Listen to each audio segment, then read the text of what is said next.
Good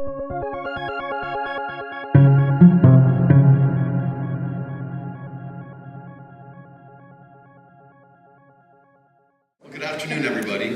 Welcome to the Peterson Room, one of our beautiful rooms on the campus. I'm David Donkey. I'm chair of the Department of Communication, and I have a great pleasure to introduce a tremendous colleague, Kirsten Foote. I put together just a little bit of remarks. The inaugural lecture is a chance I always appreciate to say some personalized comments about the person, and so I want to share some of these pieces with everybody as a means to introduce you to Kirsten. Hear a little bit of that kind of tone there. In autumn 2013, we instituted a new tradition in the Department of Communication. A colleague brought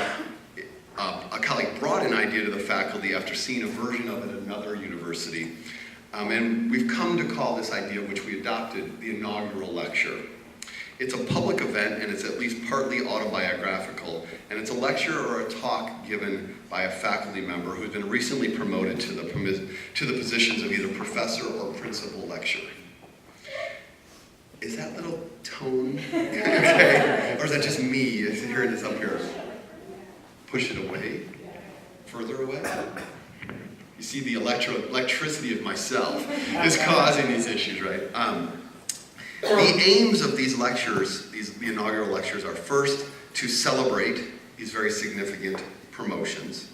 Second, to honor the ideas, the intellectual engagement, and the person themselves, and what they've brought to the department, to the campus. So celebration, honoring. Third aim of the lecture series is to build community, for us to have a chance to hear about a colleague, for us to listen to their story, to their journey, for them to have an opportunity to share with us meaningful pieces of their lives.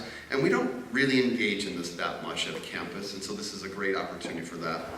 And then fourth, it's an opportunity for this colleague to share insights that they may have gained along the road to the position in which they've been promoted. And thus, it's an opportunity to share it with other colleagues who maybe are newer in the profession, and a chance for them to see some of the kind of pitfalls or opportunities that somebody has along the way. These are not obligatory talks. It's at the discretion of a faculty member whether to give an inaugural lecture. Leah Ceccarelli was our first, Phil Howard was our second. Lisa Kuchu, I'm pointing to Rome, because that's where she's at right now, was our third. And today, Kirsten Foote provides our fourth inaugural lecture. Because these lectures have biographical dimensions to them, I'm not ever sure what the person's going to say, and so I don't wish to provide a kind of typical listing of the institutions or the activities or the awards that we would often hear in an introduction. Instead, I want to say three things about Kirsten, which are from the perspective of a colleague more than as a chair. First, Kirsten is a deeply relational person who genuinely cares about the people around her and the structures and people that she teaches and researches about. The academy does not tend to be a place where empathic connections are treasured or nurtured. Instead, we're taught to insert scholarly distance between ourselves and our points of focus. Kirsten manages to achieve both the kind of appropriate scholarly differentiation that we should undertake as researchers and the ability to build caring, thoughtful, invested connections with people, and the importance of taking on some of society's most difficult and humanity-challenging matters. She's able to do both of these. Her relational core is something that our students, our faculty, our staff, and our alumni recognize and benefit from. In fact, Kirsten is that colleague who suggested the inaugural lecture a couple years ago. She's the one who brought it to us as a community investment. This is an indication of her kind of relational connections, and Kirsten, I just want to publicly thank you for that way of approaching the world. It really betters us. Second, Kirsten is uncompromising in her commitment to excellence. If there's anybody in the class who's anybody in here who's taken a class with her, you know this to be so, all right? In the instruction and in her own scholarship, Kirsten does not accept nor engage in shortcuts. She expects and requires that students think in the deepest ways, that they think through ideas with rigor and questions, and that they apply her high standards to themselves. In her own research, Kirsten's conceptualizations are exceptionally cogent, her arguments are precise, and her designs and methodologies are constructed with the greatest of care.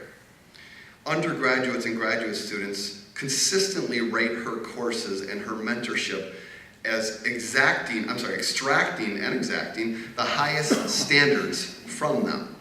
This commitment to excellence speaks to Kirsten's own character and also redounds to the benefit of our students, our field, the university, and the department. So I'm just thrilled as a colleague to have that in Kirsten.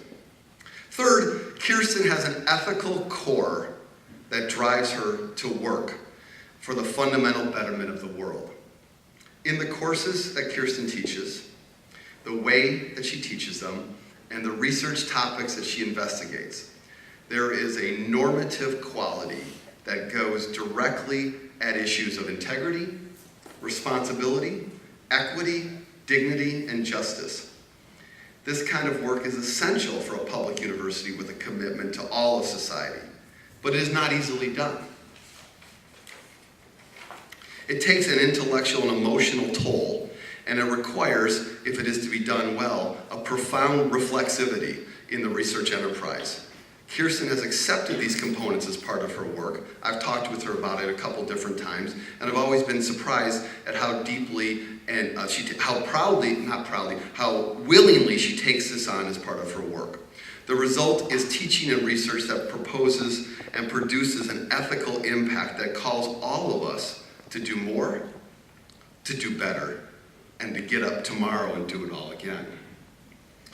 Kirsten is, in short, a wonderful colleague. I'd like to ask all of you to join me in welcoming Kirsten, and as you do, I will present her with a small memento of the department's appreciation and honoring this lecture. So I'd like to say, Professor Foote, would you join us up here, please?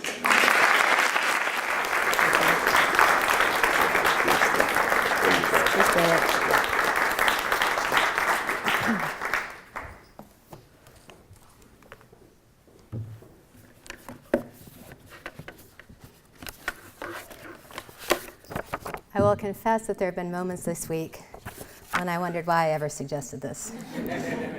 It is the most difficult lecture I've ever prepared.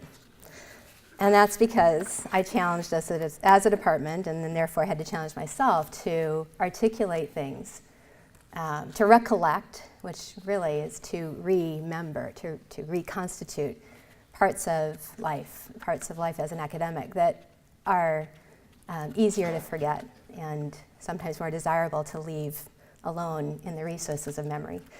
And I also, in suggesting these, wanted to hear what it is that motivates my colleagues to do the work they do. And so to take on that challenge myself and to find the words for that myself, as well as then to find the courage to come and say those words. Leah and Phil and Lisa, thank you all for doing it first. I don't know, if I had to be first, I probably would never have done it, so thank you for that. And I hope that there are pieces of what I have to say today that are encouraging to at least somebody here. So what I will do in this time is share just snatches of the experiences and people and ideas that have shaped my life and shaped my life as an academic. And it's amazing when you first think, oh my gosh, what am I going to say for 45 minutes? And then you start thinking about it. It's like, okay, we would have to have 4 hours, and which we're not going to do. So it's only snatches. And the question about what to select for those snatches, it's a difficult one, isn't it? Leah and Phil, and right? So this is a selection, and I very intentionally included some of the difficult and painful snatches as well as some of the successes, because I'm really mindful that every one of us faces challenges and setbacks, and particularly for the grad students who I knew would be coming today, I wanted to take this opportunity to be as transparent as I can in the bit of time that we have about the things that I had to overcome to come to this place and time in my career. So the other reason to talk about some of the difficult and painful things is that they create that dark background that makes the goodness of the moments of success and of encouragement and life so much brighter. And so I wanted to be very real in sharing some of that. There are a lot of people in this room who have been excellent traveling companions for all of the 15 years that I've been here. There are colleagues here who are among those who welcomed me when I arrived here in 2001. And you welcomed me so warmly. Lance and Jerry and Barbara Warnick, who's not here, but many of you were just so delighted to have me, and I could feel that, and I was so glad to be joining a community of people that were really excited to be thinking together. There are also faculty colleagues here from other departments, and there are grad students from several places, and thank you all. It's been really a joy to me these 15 years to have opportunities to get to know people across this campus. And every time I get out of the comm department and go somewhere else, I think, oh my gosh, there's such great people all across this campus, and I don't get out often enough. And so one of the things I hope as a full professor that I actually will get out more often, because I enjoy every chance I do getting to know people across the campus, people who think in really different ways and about different things than what I have time to do. So I've learned much from each of you, those who I know here in the room, and I look forward to learning more. I also have some non-academic friends here today, and they have shown up taking time out of their workday to be here with me and for me, like they do over and over again. These are friends here and ones who couldn't be here, who encourage me and inspire me and challenge me, and they laugh with me and they cry with me and they advise me, and sometimes they provoke me, which is a good thing. And they're bold enough to do that even though I'm the one with the PhD behind my name. They know where I live. And they know that my bed's not always made. And they know that, sometimes things need to be said. So thank you for that, my friends, and for keeping me grounded in all the ways that you do. I'm grateful for you. I am also very aware that there will be people who watch this online, because I agreed to let it be recorded. There are people who wanted to be here and they couldn't. My sister, Sally Reed, and her husband. My sisters-in-law, Denise Beckhorn and Sharon Slanchuk, and their spouses. My parents-in-law, Ralph and Terry Puchalski, and many cousins and aunts and uncles and honorary aunts and uncles who have been looking forward to this day as well, even though they can't be here in person. So, to all of you, let me say thank you for holding me in your hearts on this occasion and throughout my life. One very special person here today is my daughter. Elise, where are you? There she is. Elise is 10 years old now, and I am so grateful for all the good ideas and funny jokes and wonderful art and lovely songs and big hugs that you share with me every day. Elise helps me stay mindful of what's most important day by day. Now, Elise is an extrovert, so she's hoping that lots of you will talk with her today, even though she's the shortest one in the room. There's someone else here, very special to me, and that is my husband, Ralph Puchalski. Ralph and I got married the month before I started my doctoral program, and that is not something I advise if you have any choice in the matter. This summer, we will celebrate our 24th anniversary, and it's been quite a journey. Ralph has been a strong support and a faithful companion all these years. Now, Ralph is an introvert, and while I would not presume to read his mind, even though we've been married almost 24 years, he is probably hoping that not too many of you talk to him, at least at the same time. One-on-one, that's fine, and even though he's the tallest person in the room. So we have the shortest and the tallest person represented by our family, and I just want you to know, I'm in the middle. That makes me average, okay? That's great. Ralph, Annalise, and I love having lots of outdoor adventures together, and our excursions are excellent antidotes to my tendency to sit too much and think too hard. So Ralph and Elise help me have fun. And I hope that for all of us in the room, those of us who are academics, that there are people in all of your lives too who help you get outside and do really great things out there. Well, there are two other people who have been absolutely foundational to my life, and those are my parents. My mom, Karen Sostedfoot, is here today, and that means the world to me. She came from Minnesota. She comes and stays when I have to travel. She is so helpful. She actually even sewed my blazer tabs down today so that I wouldn't have to worry about the neck. She's like, oh, I can fix that. And she did in the car on the way here. And that is just classic vintage mom. She has been a rock-solid bulwark and a welcoming refuge through all my travails as a student and a postdoc and a professor. And she has been an enthusiastic celebrant in every instance of success. So I'm so glad she could be here today. Now, she likes to complain about how demanding of a book consumer I was as a preschooler. Because, and I don't know what the problem is here, but I would just go in when she was napping and push up her eyelids and say, are you there? Let's read. And I would push my books into her stomach saying, read stories, read stories. But she went to great lengths to indulge that love of reading and to nurture my mind in many ways. So not only did she indulge that voracious appetite for books, but she and my dad opened my eyes to a wide array of different experiences, different cultures, different places. They hosted international visitors in our home while I was growing up, including a Laotian refugee family who lived with us for a few weeks. At a time, it was very, very significant for me to be learning about a whole other part of the world, a whole other type of political life than I'd ever considered. They took my sister and me on international trips while we were still in elementary school, traveling on a shoestring budget, getting to know people in each place we visited, being in homes in each country we went to. Fast forwarding a couple decades, she gamely traveled with me by plane, train, boat, subway, and long-distance bus on several of my international research expeditions as a grad student. And she said that was because it was a whole lot easier than being at home worrying about what was happening to me on all of those modes of transport without her. So I'll always treasure the memories of things we shared on those trips. My mom has been a terrific research assistant for me ever since I left home for college, regularly mailing me articles and now links online and books and book reviews on a wide range of topics. She proofread the galleys of my first book out loud, word by word, punctuation mark by punctuation mark, and I should have asked her to do the same on the last book, because even though 2 copy editors and I went through the galleys, after it appeared in print, she found 3 typos. What was I thinking? They should have paid her, okay? So Mom, you supported me in every way possible, and I'm so grateful. My father, David Foote, was also deeply involved in nurturing me. He loved to challenge me with logic riddles and math story problems all the time, in the car, while we were running races around the yard picking up sticks, whenever.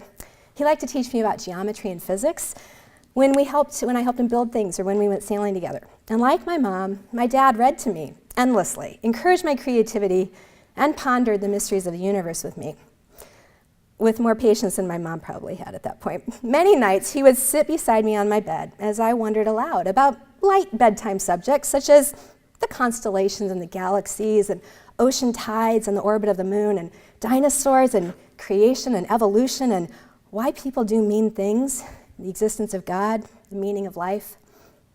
Well, because he was a commercial airline pilot, our family could fly inexpensively whenever there was space available. I've always enjoyed wearing his pilot's hat.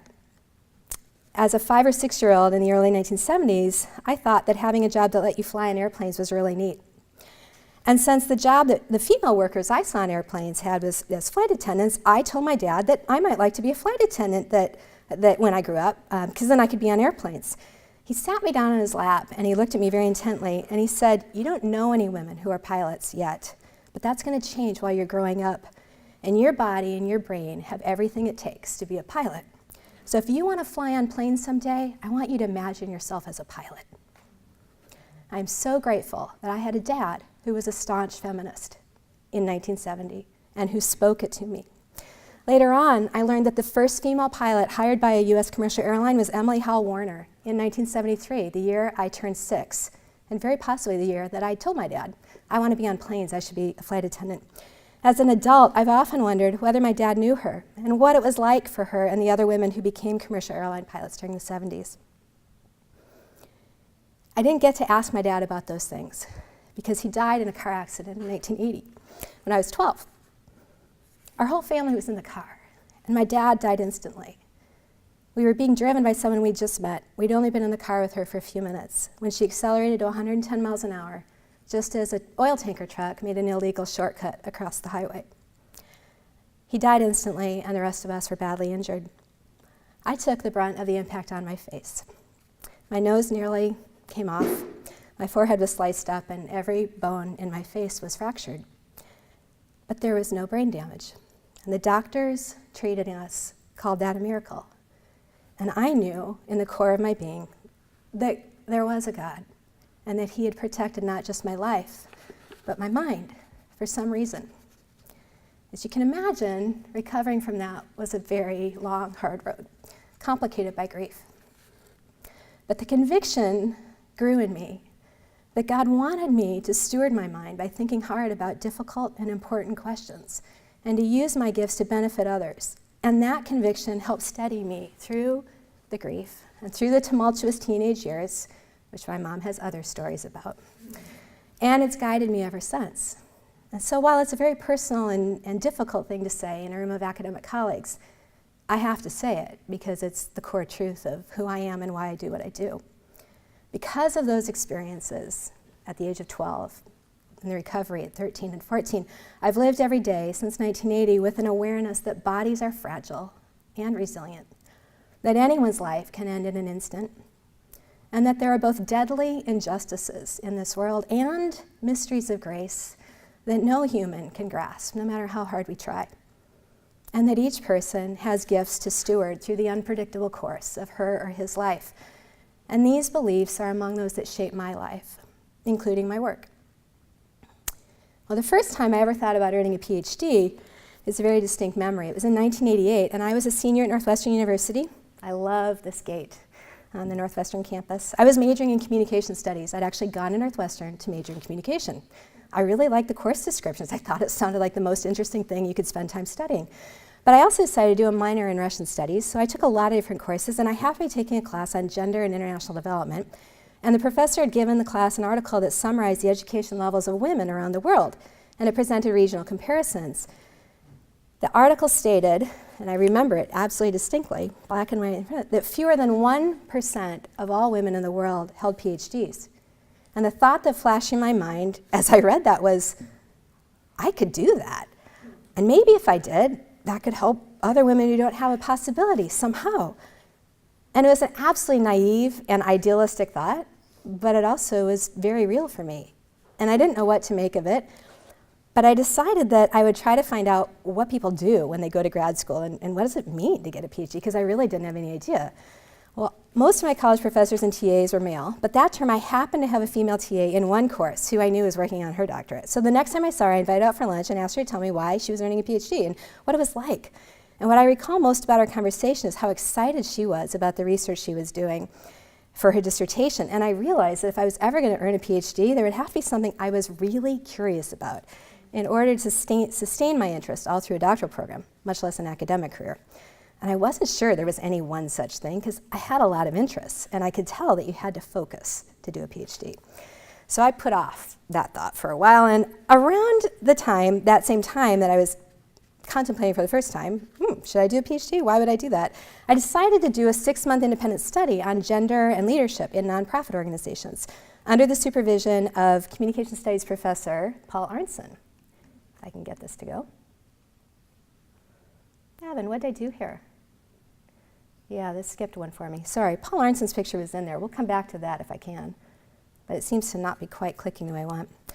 So when Paul Arntzen worked with me on this process of original research, I had the chance for the first time to develop questions and pursue answers to them in ways that intrigued me and that left me with even more questions. I realized that I really enjoyed learning about how organizations form and function. But again, I had a lot of other interests too. And so several years passed before I decided to apply to a PhD program.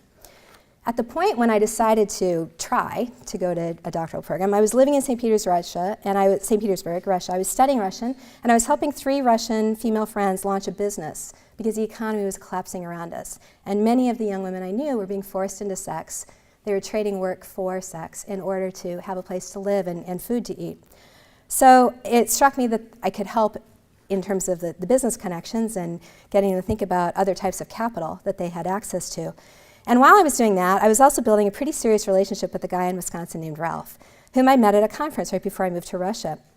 At that time, airmailed letters took about 6 weeks. And if you wanted to make an international phone call out of Russia, you had to call the international switchboard operator a couple days in advance, book an appointment, and wait for your 15 minutes. And when you had talked longer than the operator thought was necessary, she, and it was always a she, would interrupt the call saying you had used the international line long enough, and then she would disconnect it. Now, she always did give you that verbal chiding before disconnecting it, so I guess that was a courtesy. But in any case, it made communication a bit frustrating. Well, fortunately, as a doctoral student in the other UW in Madison, Ralph had access to the internet in 1991, and at that time, that consisted largely of message boards, scientific databases, and file transfer protocols, and email. So Ralph asked his Madison University Network Administrator to check out whether anyone in St. Petersburg had an email account, and they did, and they found 7 email addresses in the city of St. Petersburg in 1991. They were all men, and they were all physicists or computer scientists. And one of them, a guy named Alex Nilov, lived in the same district of the city that I did, and I could tell that because his phone number had the same district code that mine did. So Ralph urged me to go call Alex and ask if I could get an email account too. So I did, just to see what would happen. Well, Alex was quite happy to meet me and very happy to talk with me because he had developed some software that he really wanted to sell in the West. But his English was quite limited, so he hoped I could help him. Well, when I asked if I could get an email address, he said it would be impossible because the Russian government controlled email addresses very tightly, and one had to be registered with a very particular need for access to the internet in order to be trusted with an email address. But in true Russian style, he proposed a barter. The barter was that he would let me send and receive one email a week in exchange for an hour of tutoring in business English. So a Russian friend named Stas, who considered himself my personal bodyguard, said, if you're doing that, I'm going with you. We would go to Alex's apartment, where he had a home office and a desktop machine once a week. They would discreetly leave me alone at Alex's computer for me to type a message to Ralph, and he would present me with a printout of Ralph's message, which he pretended not to have read, but it was obvious that he'd read. So Ralph and I had this very non-intimate exchange of emails once a week, but it was a learning experience. And meanwhile, I would meet with Alex, and we would do things. We would have tea and speak in English, and he asked for some help in learning how Americans look each other in the eye, and what does an American business handshake feel like, and what are some negotiation tactics. So that was the extent of my relationship with Alex. And it went on for about 6 months. And along the way, he gave me my first lesson in packet switches, routers, the history of the internet and Soviet telecommunication policies, and the reasons behind them. I was fascinated. I deeply regret that I did not keep the napkin on which Alex drew a sketch of his understanding of the internet backbone in 1991 from Russia, which depicted all the TCP/IP packets across the Russian Federation being routed to Moscow from wherever they started, and then out from Moscow to Helsinki, and then skipping across the Atlantic to New York, and then being distributed across the backbone in North America. So if I could back up on this, yeah. So this is a not very well-lit approximation of that napkin. I still actually remember it very vividly in my mind because I was trying to wrap my head around how this was not a part of the phone system. So how is it that the phone network is one thing and this data network is another thing? And so he was explaining this in Russian, of course, and his napkin was labeled in Russian. I reconstructed it for you all in English, but of course you can't read it at all. In any case, this is what it looked like, and it was my introduction to network infrastructure and the politics around it, and I was very interested by that. So learning about the internet from Alex evoked many new questions for me about the technologies involved, about the ways in which those technologies were being organized, and how differently access to and uses for the internet were being perceived in the US versus in Russia. The difference, for example, in the fact that Ralph could go to a university network administrator, and ask for access to basically the database of internet nodes around the world. Oh, here it is. And all I wanted was an email address, and that was highly confidential, very secure property that the government controlled very tightly. I found myself wondering about the interplay of culture, politics, and economics in shaping people's ideas and actions, their interactions and views of technology. And I recalled reading a fascinating article back in college on those themes. And I remembered that that article had been authored by a laboratory, which stood out to me because I thought it was so strange that there was no personal author. It was actually the Laboratory of Comparative Human Cognition.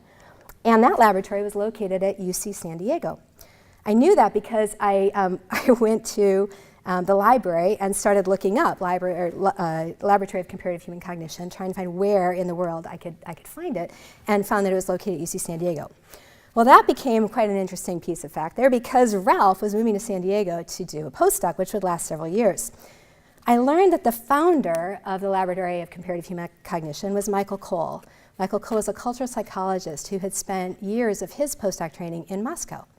And at that time, in 1991-92, Michael had just started a very high-profile Russian-American research project in the social sciences, arguably the first of its kind, on the diffusion of internet technologies among Russian academics, part of the Russian Academy of Science.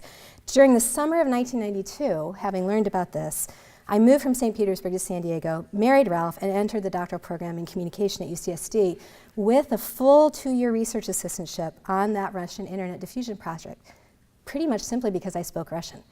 I don't think Mike had much confidence in my abilities at that point, except that I spoke Russian, but he took me under his wing and decided he could probably train me. In a nutshell, Mike made it possible for me to study at UCSD. He opened many doors for me. He trained me in sociocultural theory and qualitative methods and approaches to research that took very seriously the historical context, the historical construction of the political and economic and cultural dynamics that were all part of what was happening with technology. And then he released me to pursue the questions that had motivated me, even though they were different from the questions that motivated him. But after it became evident that it would be necessary for someone other than Mike to chair my dissertation committee, I struggled to find someone willing to advise me. The first professor I asked responded that he could not advise me because he was a Marxist. It seemed to him that I was not, and he just said that baldly. Well, that was my first experience with an ideological litmus test, and I was too astonished to respond coherently.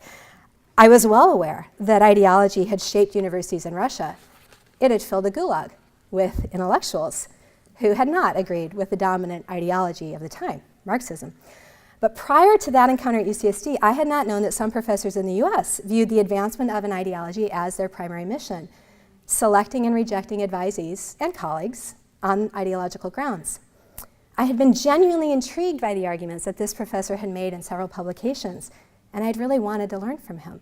So I was stunned that he found me unteachable, or at least unlikely to become like him. So as not to leave anyone with the impression that only Marxist faculty issue ideology tests, though, the inverse of the first litmus test I encountered came a few years later during an interview with a professor at another institution, which I will not name, who said, yeah, I know that UCSD has a Marxist bent to it, and our school does not tolerate capitalist shin kickers. So what's your stance on capitalism? And he did not have a smile on his face. It's hard for me to say this without laughing, but he was not smiling. Fortunately, I responded quite truthfully that just a few days earlier, when the most notorious Marxist at UCSD had learned that I would be interviewing at that particular institution, he told me to be sure to tell my interviewers that he had not brainwashed me. So I repeated that anecdote to this professor, and he laughed and moved on, fortunately.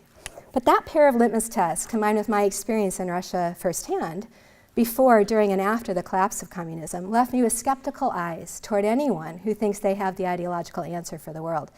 It's a dangerous place to be in.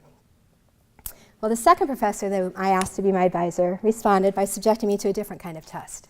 He asked me, how many babies are you going to have? Flabbergasted, I said, I don't know. He went on to explain how disappointed he was that the last female grad student he had advised had gotten pregnant as soon as she finished her dissertation and opted to move to the city where her parents and in-laws lived, rather than take whatever job she could find in the academic job market. He said he wasn't confident that I would be committed to academia, so he didn't think it was worth advising me. I was speechless, so I fled that meeting as quickly as I could and tried to make sense of what had just happened. And when I told my mother about that conversation, she empathized deeply, saying that 30 years earlier, in 1962, the first job for which she had applied, after having done the internship that showed she was absolutely well qualified for it, she was declined and told to her face, you're such a pretty young thing, you're going to get married and have babies soon. We need a guy who will stay with us. So both my mom and I hope that Elise doesn't face that kind of discrimination at any point. But after those two rejections, I was quite discouraged and considered quitting before I wasted any more years in graduate school.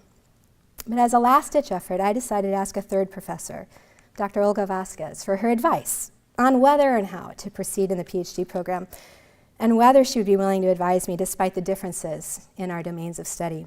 We really had nothing in common except a way of thinking about things. Mercifully, she affirmed my research abilities and my interests, and she responded that she would be glad to advise me. And I remember weeping with relief after that meeting with her, and I remain profoundly grateful for all the confidence she had in me at a time when I had none. After reading some of my attempts at academic writing, she diagnosed me as having lost my voice. And that helped explain the nightmares I'd been having for a few months. Olga set out helping me rediscover my voice and how to learn to express it within the academic genres. We had ongoing and deepening dialogues over the next few years about problems in academia, such as the way that unstated norms work against those from diverse backgrounds, how the unnecessary and destructive patterns of compartmentalization lead to schisms between the mind, the body, and the spirit. How the dominance of the masculine voice in writing silences other forms of expression and other ways of representing social realities. The image I've chosen here says, find your very own voice and let your heart sing its own song. That conveys the freedom, the skills, the gifts that Olga gave me. For a long time, she was the only professor who believed I could and would complete the PhD, and I couldn't have done it without her. Well, as an RA on Mike Cole's Technology Diffusion project in Russia, I had watched a very charismatic Russian anthropologist, actually the director of the Institute of Ethnology and Anthropology and the former Ministry of Nationalities for the Russian Federation, Dr. Valery Tishkov, employ internet technologies to found an international network for ethnic conflict monitoring in the post-Soviet realm. And I was fascinated by the process by which a loosely affiliated, geographically distributed, and multi-ethnic group of anthropologists and journalists were developing what they called the Network for Ethnological Monitoring and Early Warning, or EWARN. They developed it into an officially recognized NGO in the Russian Federation, which was no small task at that time in the mid-90s in Russia, given the chaos of the government. The NGO, EWARN, partnered with counterpart experts on ethnic conflict all around the world, including from the Kennedy School, the Carnegie Corporation, Northern Ireland, people in the OSCE, people in Sri Lanka. That little group of ethnographers and anthropologists took access to the internet and leveraged it into a way for them to join, for the first time, international scholarly exchanges about problems of ethnic conflict, which were erupting in the post-Soviet sphere after the collapse of the Soviet Union. Valery Tishkov made it possible for me to do participant observation and interviews in the EWARN by introducing me to network members as Anna Nasha, which means she's one of us. Without that endorsement, I'm quite sure no one from the network would have agreed to be interviewed by me. Anton Ivanov, himself a doctoral student in anthropology from Moscow, who worked with Tishkov at that time, befriended me and offered me valuable insights and practical help, both logistically and linguistically. I am so grateful. Prior to my first round of interviews with the EWARN members, which I would conduct in Russian, remember, they're anthropologists and journalists. I am a new graduate student doing interviews in Russian, okay? And it's their first or second language. So I took that interview agenda to Anton, knowing I would need some help in making sure that the phrasing was right and knowing that I was interviewing expert interviewers. So Anton laughed, but kindly laughed, and asked me, what is it you want to learn from each of these questions? So I told him what I really hoped I could get from people as they answer the questions, and he rewrote the entire interview agenda. So the interviews, which I then just read what he'd written in Russian, they were very fruitful, thanks to Anton. I had my skin saved on that occasion and several others by help from him and from other Russian colleagues who really wanted to see this work succeed. So although it was the diffusion of internet technologies that made the EWARN possible, I found myself primarily interested in the ways that politics and economics shape the organizational processes and the information production work of the EWARN. And so I dove deep into the literature on cultural historical activity theory, often referred to by its acronym CHAT, because CHAT was a framework through which I could think about in a systematic way all the ways that power and culture and history and economics were intersecting in shaping why people did what they did and as they tried to work with each other on developing the EWARN. I chose to employ chat to be able to analyze systemic contradictions and technology-mediated collaborative actions that were shaping the EWARN network. Erdia Engström, a Finnish researcher, mentored me in this analysis. He is the leading activity theorist from the Nordic world, and he had been visiting in San Diego for a couple of years during my time there. He worked with me intensively the last couple months of my dissertation and brought the dissertation, the analysis, into a level that I couldn't have done alone. Later, I spent 6 months at the Fulbright, as a Fulbright scholar at the center he directs, the University of Helsinki's Center for Activity, Development, and Learning. Ritva Engström mentored me in the realm of reflexivity and in what it means to think about and build validity in qualitative work, when the purpose of that work was to explore processes and develop ideas around causal relationships that could not and would not appropriately be tested in those methods through large-scale, big-N kinds of studies. From Ritva, I also learned a very practical lesson, that taking an afternoon walk is far more refreshing for my body than a coffee break. And Ritva is the one who modeled that for me, invited me to join her, and through whom I learned amazing things just by getting in that pattern of walking each afternoon, preferably with somebody you like to think with. Well, I never met Mark Zwartowski, a 20th century American philosopher who studied the ways in which social practices influence the formulation of philosophical themes. However, the hierarchy of artifacts that he published in 1973, which is completely illegible to you in this lighting and on the screen, let me just tell you, there's three layers to it. And it became foundational in my understanding of tools, of things, tools, and technologies. Because in fact, technologies are things, ultimately. And his way of thinking about the Marxist notion that humans are tool makers and that humans make tools at multiple levels, some manifested concretely in material form and some manifesting abstractly, but still guiding, became very significant to me in making sense of what was happening with the era, but also in thinking about future questions having to do with elections and campaigns and why people do what they do with these tools. So the primary level of tool, according to Zwartowski, are those concrete things, whether material or immaterial, that are useful for mediating humans' relationship with the natural and social world. The pen, paper, an email message, an alphabet. You can see here there's a slipperiness to the materiality of these very basic primary artifacts. Secondary artifacts, according to Zwartowski, are representations of those primary ones. The manual for the camera, the grammar by which an alphabet is employed, the concept or the hypothesis by which relations are established. And the tertiary level of artifact or technology are those representations that motivate and guide all of the below.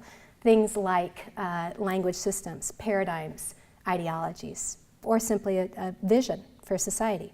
Those representations that humans share and construct together that end up driving what kinds of tools get manifest or made concrete in material form. Those ideas around technology have shaped what I do in the realm of studies of technology and organizing ever since, because they gave me a vocabulary and a conceptualization of the breadth of what a technology is and what it reflects that I could take with me. So I took those notions around technology, weird as they were, Marxist as they were, to the Annenberg School of Communication at the University of Pennsylvania. And there I was hired by Russ Newman to be a postdoc on the 1999 to 2001 project assessing the role of the internet in the 2000 elections. Well, it was a daunting task, and fortunately I was not alone in working on it. A guy named Steve Schneider was hired as a postdoc as well. And when we were told what the question was that we would have to answer, just tell us what the impact of the internet is on the elections. We realized that, okay, what internet? What is the internet? And then I'm pulling out Zwartowski's, three-part hierarchy of tools and saying, what are we talking about here? And Steve, coming out of political communication, political science background, and with some software programming background, said, we have to grasp what we're examining. We have to watch it over time. And so we began the process of trying to learn how to archive what was happening on the web. Well, to make a long story short, we spent years building software to help us archive what was on the web. And it worked really well until the web moved away from HTML. And when the web became mostly non-HTML, all of our tools were pretty much defunct. But it helped us a lot between 2000 and 2006. And we studied a lot of things. We studied several rounds of elections in the US and outside the US. We studied what happened on the web after the September 11 attacks. We studied what happened in a number of other countries as well, and we made tools that other people could use, could license and use for their own research. And it was an exciting time, and it was a lot of fun. It was an overwhelming amount of work. And along the way, we published a lot of things together, including a couple of books that you'll recognize. We published Web Campaigning and the Internet National Elections. And when all of these books and publications through the 2004-05 year had been finished, and it was 2006, and everyone was saying, are you going to do it again? I realized something inside me was saying, no, I'm done with elections. That really was supposed to just be a side job for a couple years, and 6 years had gone by. And so I finished the International Cross-National Comparative Project and said, that's it. All I know is that I'm not doing elections anymore. Here, have everything. Go at it, everyone else. And it was great fun to just release it all, make all the data available, let anybody else do whatever else they wanted to do with it. And to sit with the question, what is it now I want to do, really, again? And what happened to that desire I had to help women and girls? And why did I spend all of my publication bandwidth after finishing my dissertation publishing articles about theory? when what I really wanted to do was understand what would help diminish ethnic conflict. And what would I do with the rest of my research career if I didn't do something that actually connected with practical needs among the people who spend their lives asking which way is forward and what way's up? And so I spent a good year reflecting on those questions and really churning inside, because I knew that it would mean a profound shift, because I was so deeply into the world of electoral politics and digital technologies.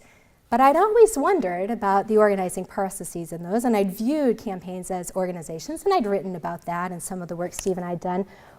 And somewhere in that process, there was an invitation from Lance to work together with him and Mike Sinos on a comparative study of the US and UK fair trade networks.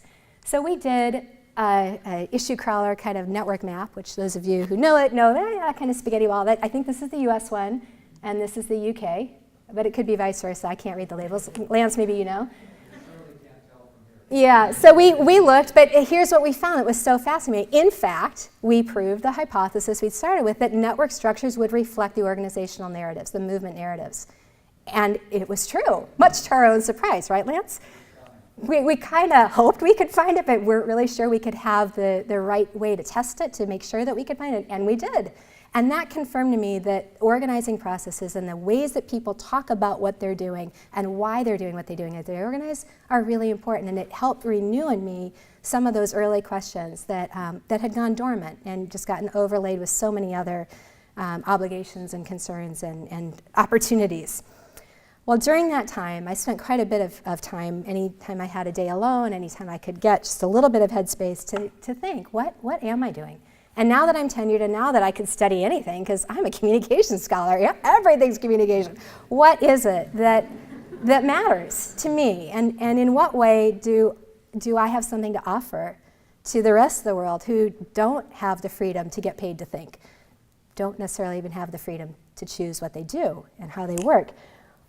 And what I'm going to share next is really personal and difficult to put into words, but it's real to me, and I can't tell you the rest of the story without telling you this. There was a moment in the middle of the night, a couple weeks before I had to write my sabbatical application, where I would say what I was going to be doing for the next year, when I was awakened in the middle of the night with a flash of vision. It was a prophecy, actually, about studying collaboration between organizations and across sectors against human trafficking, about bringing everything that I had learned from studying organizing online to come to bear on looking at what the anti-trafficking movement was doing. It's not anything I'd ever considered, and it was not even anything I knew much about. But I got up out of bed, and I spent 3 hours writing. And I wrote and wrote and wrote until I had captured as much as I could in words what had just flashed in my mind. And I woke up, after going back to bed, waking up the next morning, called a couple of people and said, this just happened last night. People who I knew had been wrestling with me for wisdom and praying for me for discernment. And when I told them what had happened, they said, this is the voice of God and you need to listen to it. And these are people of faith who don't wrestle with some of the same doubts that I do as an academic. But I listened to them and said, okay, I'm going to do this. I'm going to see what happens. And so not knowing anything about modern slavery, not knowing anything about the anti-trafficking movement per se, I said, I'm going to give this a year and see what happens. And what happened was amazing, because what happened was that I found the place in which needs in the world around us connected with things that I had to offer. And I found the kinds of questions that I was asking a welcome relief to people who work on the front lines of efforts to counter human trafficking. So I found that in the questions around what it takes to collaborate well between organizations and across sectors on human trafficking, that I had something to offer that nobody else was asking at that point or bringing resources to bear on. And so doors opened in the FBI and in Homeland Security and in the US Prosecutor's Office and in places you wouldn't think would typically welcome researchers. But they did, because I was asking questions that mattered to them, because they every day ask which way is forward, which way is up, how do we get there? And I was coming along beside them saying, would it help if I looked with you and brought these insights about organizations and power and money to bear as you're looking at what you're doing day by day here and all of the complexity of this? And they said, oh yeah, we think that would help a lot. So it's been 8 years since I started into that, and it's ongoing. I published a book last fall that I'd been working on for several years to bring together the US case, what cross-sector interorganizational collaboration looks like here and what makes it so difficult and what some paths forward are. Where I found robust collaboration, I wrote about that in detail in ways that highlighted for the people who work in these professions paths forward. There's no recipe, there's no single silver bullet, but there are practices, communication practices, organizational practices that are making a difference. And so I platformed those. I invited people to consider their positionality, without using that term, because that's not a word cops use, but inviting them to think about aspects of privilege of profession, privilege of education, what it means as a survivor to come into a room and have to be speaking on behalf of all survivors about something that was very, very traumatic. What it means to someone who hasn't had the chance to get any advanced education to have to speak to lawyers, who of course are masters of rhetoric, right? Those kinds of power dynamics are happening every day in this realm of counter-trafficking. So even the best intentioned efforts sometimes fall flat because people are not aware of what's going on in the communication organizing processes. So that's what the book is about, and it's been well received. There were 18 different professionals who read the draft copy, gave feedback before I finalized it. My questions to them were, is it fair and is it accurate? And every one of them came back saying, okay, it's mostly fair, but if you're going to say this, you also need to say that. And they all said, yeah, it's accurate. Unfortunately sometimes, and fortunately other times, but it's accurate, you've nailed this. And so they were able to turn around in their various respective professions and say when the book came out, this is a book that is true and real and that's going to help us read it. And so it's been getting picked up in places that it really matters to them. And that gives me a joy, unlike any joy I've had in any of the things I've published previously. It helps me see the ways in which the questions I mull over, the kinds of things that I think about come to bear. But it's not only in that outer realm. I also have had the chance now to develop 2 new courses here at UW, again, completely legible on this side screen. An undergraduate honors course that's a multi-sector, multidisciplinary look at what it takes to counter human trafficking, which I bring 8 to 10 local experts each term that I teach it to speak to the students directly about their profession's efforts at engagement on this. I also send the students out for half the quarter in supervised fieldwork, service learning through Seattle Against Slavery to take to the streets what they're learning in the classroom. This spring, for the first time, I'll teach a graduate seminar on cross-sector collaboration for societal change. And I'm absolutely delighted that the course is full of students not only from comm, but from forestry and social work and public health and biology and education and nursing, all saying, yeah, this is happening in every realm. And I have some things to bring to bear from our field of organizational communication, interorganizational studies.